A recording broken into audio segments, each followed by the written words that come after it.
Video को like करना न भूलें। साथ ही अपनी राशि को कमेंट बॉक्स में जरूर लिखें, क्योंकि हम आपकी राशि से जुड़े भाग्य और समस्याओं के विशेष उपाय बताते हैं। इससे आपकी परेशानियां जल्दी दूर हो सकती हैं, इसलिए अपनी राशि जरूर साझा करें। तो चलिए भक्तों, अब बिना समय गंवाए इस वीडियो को शुरू करते हैं। देखिए दोस्तों, हिंदू संस्कृति में कई पौराणिक मान्यताओं का विशेष महत्व है। कई ऐसे पेड़ पौधे होते हैं जिन्हें देव वृक्ष कहा गया है और ये अत्यंत शुभ माने जाते हैं। ये न केवल हमारे जीवन की परेशानियों को दूर करने में मदद करते हैं, बल्कि औषधीय गुणों से भरपूर होते हैं। वेद पुराणों में भी कई पेड़ पौधों का उल्लेख मिलता है जो जीवन की बड़ी से बड़ी समस्याओं का समाधान कर सकते हैं। भक्तों, यदि आप भी चैत्र नवरात्रि के इन पावन दिनों में इन विशेष वृक्षों को छू लेते हैं तो आपको महादेव का आशीर्वाद प्राप्त होगा और आपके जीवन की सभी परेशानियां दूर हो जाएंगी। दोस्तों, हमारा उद्देश्य आपको सही जानकारी देना है। अब इसे मानना या न मानना पूरी तरह से आपकी मर्जी है, लेकिन हम इतना जरूर कहेंगे कि अगर आप इस उपाय को अपनाते हैं तो आपको निश्चित रूप से इसका लाभ मिलेगा। ज्योतिष मान्यताओं के अनुसार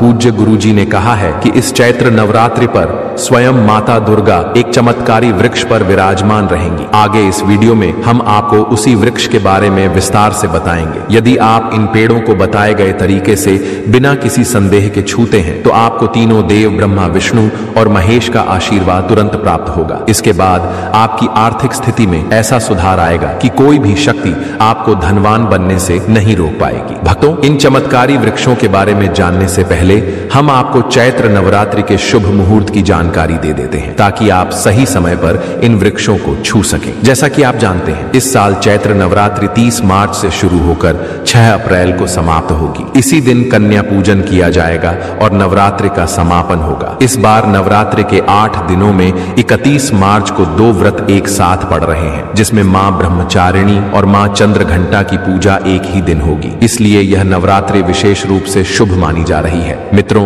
इस वर्ष माता दुर्गा हाथी पर सवार होकर पृथ्वी लोक पर पधार चुकी हैं। हमारे हिंदू सनातन शास्त्रों के अनुसार यदि माता दुर्गा नवरात्रि में हाथी पर विराजमान होकर आती हैं, तो इसे अत्यंत शुभ माना जाता है। इसका अर्थ है कि पृथ्वी पर सुख, समृद्धि और कल्याण की वर्षा होगी। भक्तों को भक्ति का भरपूर लाभ मिलेगा और मां दुर्गा सभी को अपना आशीर्वाद प्रदान करेंगी। अब आपका अधिक समय न लेते हुए आइए जानते हैं कि वे कौन कौन से पवित्र वृक्ष हैं जिन्हें चैत्र नवरात्रि में छूकर आप अपने जीवन की बाधाओं को दूर कर सकते हैं। दोस्तों, हमारे हिंदू धर्म में दुर्गा माता के अनेक स्वरूप माने गए हैं, जिनमें वृक्षों को भी देवी का स्वरूप कहा गया है। आज मैं आपको ऐसे विशेष वृक्षों के बारे में बताऊंगा जिन्हें चैत्र नवरात्रि के पावन दिनों में छूना अत्यंत शुभ माना गया है। ऐसा कहा जाता है कि इन वृक्षों को छूने से शत्रु दोष, कर्ज दोष और गरीबी जैसी समस्याएं समाप्त हो जाती हैं। चैत्र नवरात्रि देवी मां को प्रसन्न करने का सबसे उत्तम समय होता है। इस दौरान कुछ विशेष वृक्षों को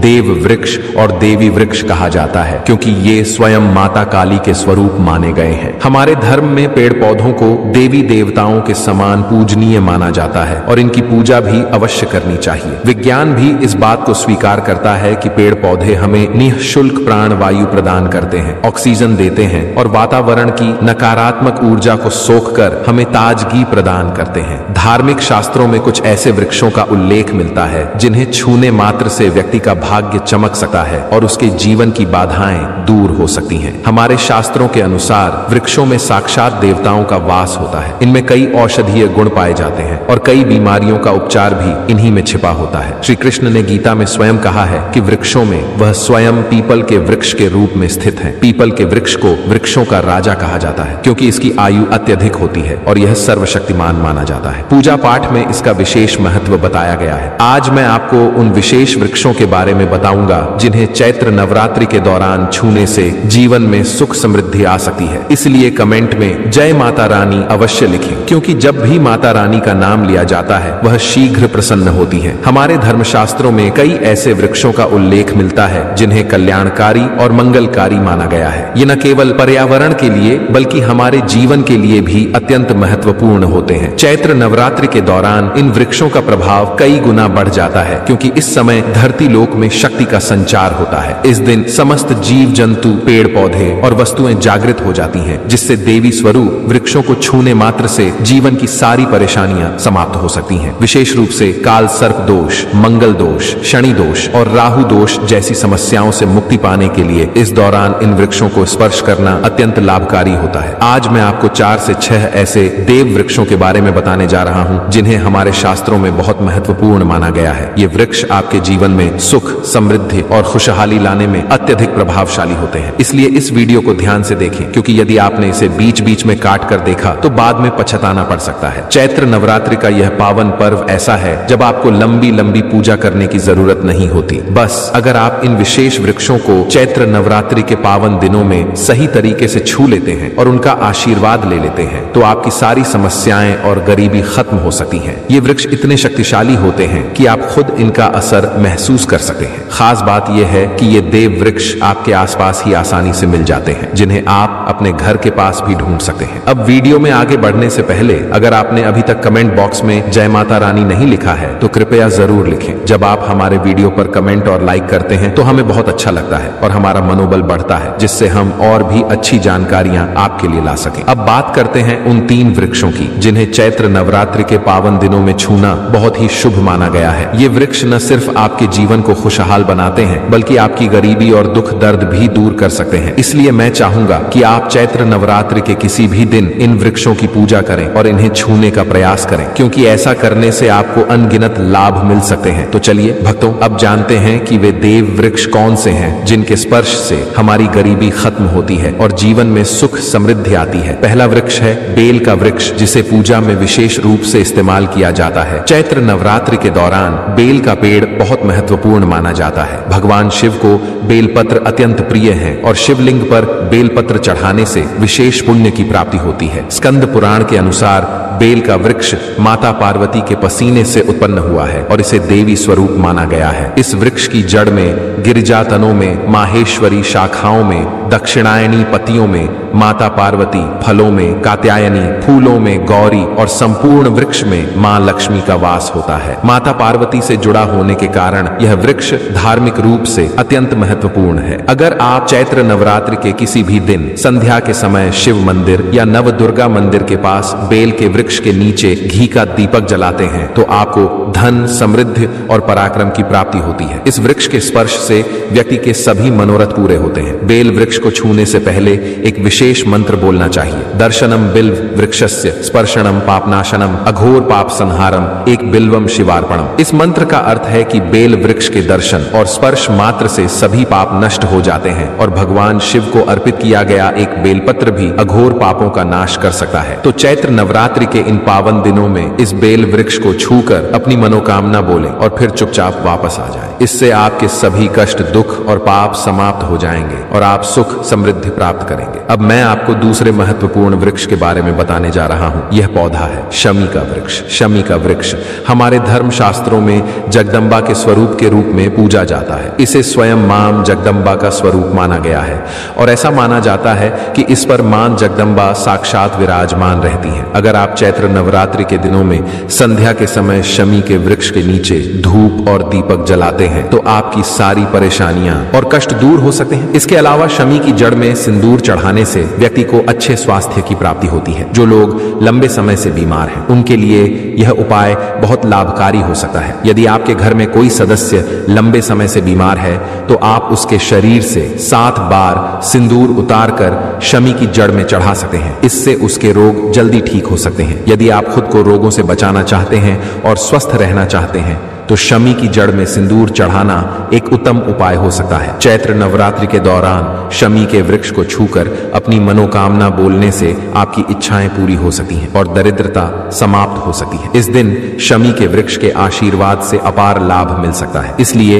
इस चैत्र नवरात्रि पर शमी के वृक्ष का आशीर्वाद लेकर अपने जीवन में सुख और समृद्धि लाने का प्रयास करें। अब हम बात करेंगे तीसरे वृक्ष की, जिसे देव वृक्ष भी कहा जाता है। यह वृक्ष है पारिजात का वृक्ष। पारिजात का वृक्ष समुद्र मंथन से उत्पन्न हुआ था और इसे देवराज इंद्र के नंदन वन में स्थापित किया गया था। बाद में भगवान श्री कृष्ण इसे मानव कल्याण के लिए धरती पर लेकर आए थे। यह वृक्ष लक्ष्मी का स्वरूप माना जाता है क्योंकि माता लक्ष्मी भी समुद्र मंथन से उत्पन्न हुई थी। माना जाता है कि यदि किसी व्यक्ति को थकान या शरीर में पीड़ा हो या व्रत के दौरान कमजोरी महसूस हो तो शाम के समय पारिजात के वृक्ष को छूने से ये परेशानियां दूर हो सकती हैं। चैत्र नवरात्रि के दौरान इस वृक्ष को छूने से विशेष लाभ मिल सकता है। यदि आप इस वृक्ष के नीचे घी का दीपक जलाते हैं और इसकी जड़ में थोड़ा सा सिंदूर चढ़ाते हैं तो आपकी सभी मनोकामनाएं पूरी हो सकती हैं। इसके साथ ही आपको एक प्रार्थना भी करनी चाहिए। हे पारिजात वृक्ष, आप देवी स्वरूप हैं, कृपया हमारी सभी परेशानियां दूर करें। हमारे घर में लक्ष्मी का वास हो, पितृदोष, गृह दोष और लक्ष्मी दोष समाप्त हो। हमारे जीवन में सुख और समृद्धि की वर्षा करें। यदि आपके घर में धन की कमी हो रही है और पैसे का व्यर्थ खर्च अधिक हो रहा है तो पारिजात के 5 फूल लेकर उन्हें सुखाकर एक पीले कपड़े में बांधकर तिजोरी में रखें। यह उपाय मंगलवार के दिन या चैत्र नवरात्रि के दौरान करने से घर में धन का आगमन बढ़ सकता है और आर्थिक स्थिति बेहतर हो सकती है। अगर आप जल्दी धनवान बनना चाहते हैं या आपकी कोई अधूरी इच्छा है तो इन 3 वृक्षों के बताए गए उपाय जरूर करें। खासकर यदि आप इन तीनों वृक्षों को छूते हैं तो आपकी मनोकामनाएं पूरी हो सकती हैं और आपके जीवन में सुख समृद्धि आ सकती है। चैत्र नवरात्रि के दौरान इन उपायों को अपनाएं। ये उपाय आपके जीवन को संवार सकते हैं, आपके कष्ट दूर कर सकते हैं और आपकी किस्मत चमका सकते हैं। भक्तों, अब अगले वृक्षों को बताने से पहले आपसे एक छोटी सी रिक्वेस्ट है। अगर आप हमारे चैनल ज्ञानवर्धक टेल्स पर नए हैं तो कृपया चैनल को सब्सक्राइब करें, वीडियो को लाइक करें और अपनी राशि हमें कमेंट बॉक्स में बताएं। हम आपकी राशि से जुड़ी समस्याओं और उपायों के बारे में भी बताते हैं जिससे आपका भाग्य और भी चमक उठेगा। तो जल्दी से अपनी राशि कमेंट बॉक्स में डालें और अपने भाग्य को जागृत करें। भक्तों, अब अगला पेड़ है जिसे आपको चैत्र नवरात्रि पर छूकर आना है, वह है पीपल का पेड़। पीपल का पेड़ हिंदू धर्म में बहुत पवित्र और शुभ माना जाता है। इसे विशेष रूप से भगवान शिव और विष्णु दोनों से जोड़ा जाता है। पीपल के पेड़ की पूजा करने से पापों का नाश होता है और पुण्य की प्राप्ति होती है। चैत्र नवरात्रि पर पीपल के पेड़ के नीचे बैठकर ध्यान करें और वहां सफाई रखें। पीपल के नीचे दीपक लगाना और पूजा करना विशेष रूप से लाभकारी माना जाता है। भक्तों, अब अगला देव वृक्ष है जिसे आपको चैत्र नवरात्रि पर छूकर आना है, वह है वट वृक्ष। वट वृक्ष हिंदू धर्म में विशेष रूप से महिलाओं के लिए महत्वपूर्ण है। यह पेड़ समृद्धि, सुख और आशीर्वाद का प्रतीक माना जाता है। वट वृक्ष को अक्सर भगवान शिव और पार्वती की संयुक्त पूजा से जोड़ा जाता है। चैत्र नवरात्रि पर इस वृक्ष के पास जाना और उसकी पूजा करना बेहद शुभ होता है। वट वृक्ष के नीचे दीपक लगाकर पूजा करें और वट वृक्ष के चारों ओर परिक्रमा करना बहुत शुभ होता है। चलिए भक्तों, अब हम जानते हैं कि चैत्र नवरात्रि पर ऐसे कौन से कार्य हैं जिन्हें भूलकर भी नहीं करना चाहिए, वरना आपके साथ कुछ भी हो सकता है। घर में गरीबी आ सकती है और कंगाली छा सकती है। चलिए जानते हैं पहली गलती के बारे में जिसे हमें चैत्र नवरात्रि पर नहीं करना चाहिए। हमारे धर्मशास्त्र में स्पष्ट लिखा हुआ है कि चैत्र नवरात्रि का दिन स्वयं माता रानी का दिन होता है। ऐसे में यदि कोई व्यक्ति गलती से भी मांस मदिरा का सेवन करता है तो वह व्यक्ति 7 जन्मों तक वंशहीन हो सकता है और वह किसी आकस्मिक दुर्घटना का शिकार भी हो सकता है। इसीलिए चैत्र नवरात्रि पर महिलाएं और पुरुष घर में तामसिक चीजों का सेवन न करें और न ही अपने घर के किसी भी सदस्य को करने दें। दोस्तों, अगली बात है, चैत्र नवरात्रि पर किसी महिला या कन्या का अपमान न करें। वैसे तो स्त्री का अपमान कभी भी नहीं करना चाहिए, लेकिन खासकर चैत्र नवरात्रि के दिन अगर आप किसी स्त्री को अपमानित करते हैं तो यह माता लक्ष्मी का अपमान माना जाता है। जिन घरों में महिला का सम्मान नहीं किया जाता वहां माता लक्ष्मी कभी नहीं आती। इसलिए चैत्र नवरात्रि पर पति पत्नी के बीच किसी भी प्रकार के मतभेद से बचें। माना जाता है कि इस तरह के विवाद से बड़ी परेशानियां पैदा हो सकती हैं। चैत्र नवरात्रि पर मांसाहार भूलकर भी नहीं करना चाहिए और इस दिन अल्कोहल पीने से भी बचना चाहिए। अगर संभव हो तो चैत्र नवरात्रि पर पूर्ण सात्विक भोजन करें। इस दिन मांस और मदिरा का सेवन करने से घर में अशांति आती है और माता रानी नाराज हो जाती है और ऐसे घरों को छोड़कर चली जाती हैं। दूसरी बात, भक्तों, चैत्र नवरात्रि पर काले कपड़े नहीं पहनने चाहिए। चैत्र नवरात्रि के दिन काले रंग के कपड़े पहनना अशुभ माना जाता है क्योंकि काला रंग नकारात्मक ऊर्जा का प्रतीक होता है और इसे तामसिक गुण से जुड़ा हुआ माना जाता है। इस दिन साधक को सफेद, पीला, हरा या अन्य हल्के रंग के कपड़े पहनने चाहिए। भक्तों, तीसरी बात, चैत्र नवरात्रि पर बाल और नाखून काटने से बचें। चैत्र नवरात्रि पर बाल और नाखून काटना अशुभ माना जाता है। यह दिन पवित्रता और तपस्या का होता है और शरीर को अपवित्र करना इस दिन के उद्देश्य के विपरीत है। धर्मशास्त्र के अनुसार इस दिन शरीर के किसी भी अंग की सफाई या कटाई से बचना चाहिए। यह दिन ध्यान साधना और माता रानी के प्रति निष्ठा का होता है। है, इसलिए इस दिन इन कार्यों से दूर रहना चाहिए। चैत्र नवरात्रि के दौरान शादीशुदा महिलाओं को या किसी भी महिला को एकदम सफेद रंग के कपड़े पहनकर पूजा पाठ नहीं करना चाहिए। साथ ही एकदम काले रंग के कपड़े भी नहीं पहनने चाहिए। इससे पूजा व्रत आदि खंडित हो जाती है, क्योंकि रंग को शोक का प्रतीक माना गया है। भक्तों, माता की चौकी जब आप लगाएं तो उसके नीचे कागज नहीं लगाना चाहिए। माता की चौकी हमेशा लाल कपड़ा बिछाकर ही बनानी चाहिए। हमेशा याद रखें, नवरात्रों के इन 9 दिनों तक व्रतधारी को अपना आसन चौकी के आगे ही लगाना चाहिए। और यदि आपने नवरात्रि में माता की चौकी स्थापित की है और जवारे बोए हैं तो उसे नवरात्रों के दौरान अकेला नहीं छोड़ा चाहिए। ऐसा करना बहुत अशुभ माना जाता है। इससे दुर्गा माता नाराज हो जाती हैं और हमेशा के लिए चली जाती हैं। भक्तों, अब बात करते हैं दुर्गा माँ को नवरात्रि में कौन सी चीजें चढ़ाना चाहिए और कौन सी चीजें भूल कर भी नहीं चढ़ानी चाहिए। भक्तों, भूल कर भी दुर्गा माँ को यह चीज कभी अर्पित मत करना, नहीं तो सारी जिंदगी बर्बाद रहोगे और जिंदगी भर रोने के अलावा कुछ नहीं मिलेगा। भक्तों, नंबर 1 है नारियल। हिंदू धर्म में नारियल को सुख, समृद्धि, धन, श्रद्धा और सम्मान का सूचक माना जाता है। नारियल को श्रीफल भी कहा जाता है। नारियल का हर मांगलिक कार्य में विशेष महत्व होता है। जैसे कि हम सभी जानते हैं कि दुर्गा माँ के कई मंदिरों में नारियल से बलि भी दी जाती है और दुर्गा माँ के पूजन में नारियल का इस्तेमाल हम सभी करते हैं। खासकर कलश की स्थापना नारियल रखकर ही की जाती है। लेकिन दुर्गा माँ के पूजन में नारियल का उपयोग करते समय कुछ गलतियां कर बैठते हैं। नारियल कई प्रकार के होते हैं, एक हरा और दूसरा सूखा, जिसके अंदर पानी होता है। माँ रानी के पूजन में सदैव पानी वाला और जटा वाला नारियल ही अर्पित करें। कलश स्थापना में सबूत नारियल होना चाहिए। नारियल चटका हुआ या टूटा हुआ नहीं होना चाहिए, क्योंकि सबूत नारियल ही पूर्ण और पवित्रता का प्रतीक होता है। सबूत नारियल ही सुख समृद्धि का प्रतीक होता है। यह भी ध्यान रखें कि महिलाएं दुर्गा माँ को नारियल अर्पित तो कर सकती हैं, लेकिन कभी भी दुर्गा माँ के सामने नारियल को भूलकर भी न तोड़े, क्योंकि नारियल बीज रूप होता है, यानी कि नारियल में बीज होता है और स्त्रियां बीज रूप से ही शिशु को जन्म देती हैं। इसीलिए कभी भी महिलाओं को नारियल नहीं तोड़ना चाहिए। भक्तों, अगर हमारा वीडियो आपको अच्छा लगा हो तो कृपया इसे लाइक करना न भूलें।